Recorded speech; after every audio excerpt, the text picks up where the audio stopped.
Albert, as always, we appreciate your time and for joining us here in Scope. What do you make of the investigation, its conclusions? I mean, it doesn't seem to come up with anything surprising, but do you think something will finally now be done?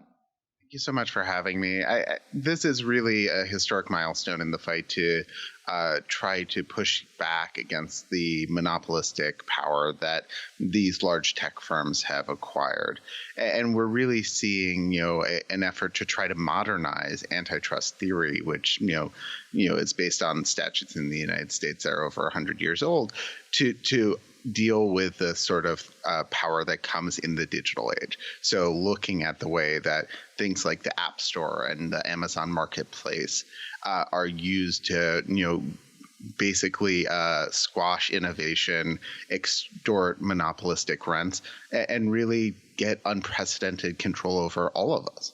And, it's a huge, at least I'm talking about specifically when it comes to Facebook, for example, how Facebook operates has huge political ramifications, doesn't it? Social political ramifications, even around the world. And we've seen this play out many times when it comes to hate crime speech and all of the above. And I don't want to completely connect two unrelated issues, but there's a lot of concern just about the way social media companies also operate, isn't there? And do you think that should also be included in all the concerns that we're talking about?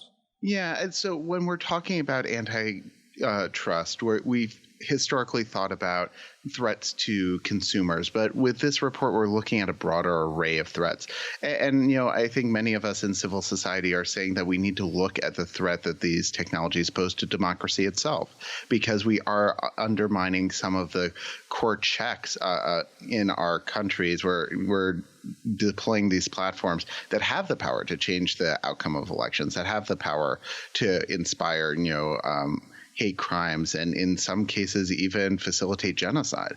And so we need a broader set of tools in order to address these harms. But I think really the key part of this report, coming from the majority staff, was the need to identify the harms to workers, to competitors, to a broader array of people